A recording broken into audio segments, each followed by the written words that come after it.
Mais vous n'avez pas répondu à ma question. Vous semblez avoir décidé de rendre publiques mes informations personnelles sur Facebook. Vous l'avez fait tout seul, sans prévenir? Nous lui avons posé des questions l'un après l'autre et il a refusé de répondre. Alors nous lui disions, répondez. Ce n'est pas ça notre question. Et à force de ne pas répondre aux questions des deux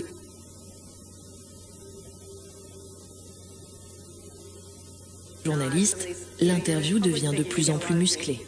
Ces emails que vous avez écrits à la fac, ils vous suivent, que ça vous plaise ou pas. Kera évoque un email envoyé par Mark 5 ans plus tôt. Un email où il écrivait que les utilisateurs de Facebook étaient bien naïfs de lui faire confiance.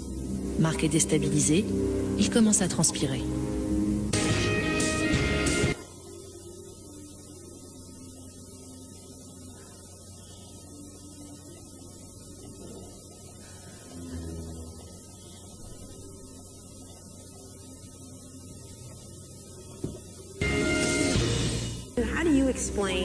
Comment expliquez-vous le scandale que ça a provoqué? Ça vous touche?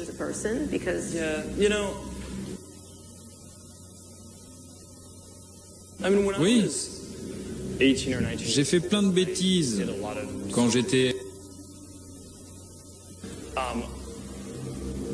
Je ne me cherche pas. Ces emails que vous avez écrits à la fac, ils vous suivent, que ça vous plaise ou pas.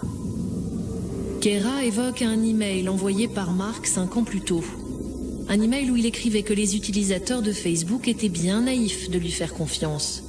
Mark est déstabilisé, il commence à transpirer.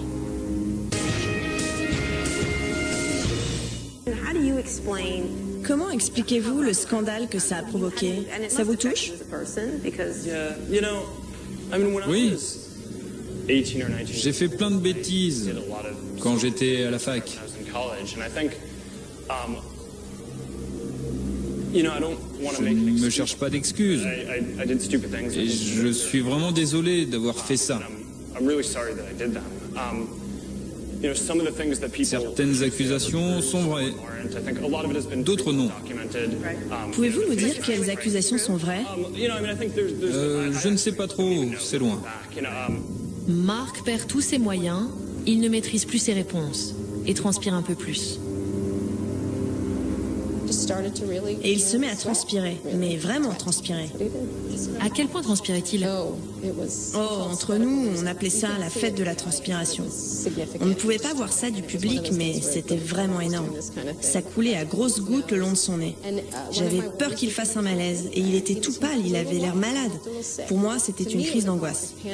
Il nous a dit qu'il ne se sentait pas bien, mais en tout cas, c'était très mauvais pour lui. Pour détendre l'atmosphère, Kera interrompt l'interview et tente une petite plaisanterie. Vous voulez retirer votre sweat? Non, je ne l'enlève jamais. Je sais, mais il y a des femmes dans le public qui aimeraient bien que vous l'enleviez. Non,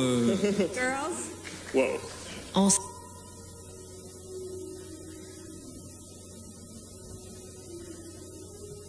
les questions repartent de plus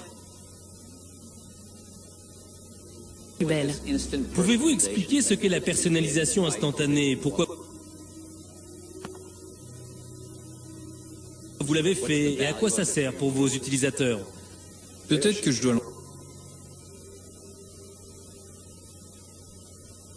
l'enlever. Enlevez-le. Pour gagner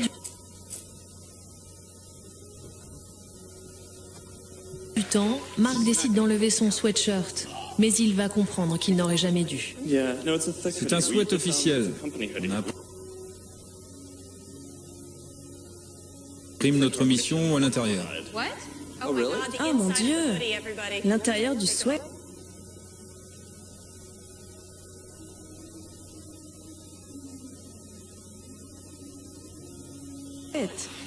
Mais qu'est-ce que c'est? Rendre le monde plus ouvert et connecté. Oh mon Dieu, c'est un culte secret. Regardez ça.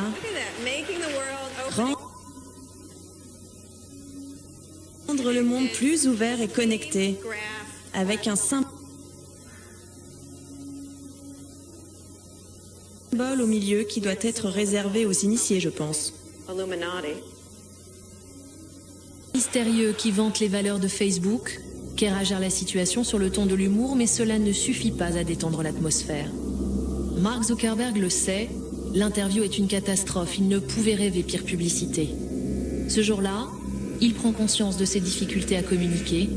Il comprend aussi que pour assumer parfaitement son statut de PDG de Facebook, il doit vaincre son anxiété maladive.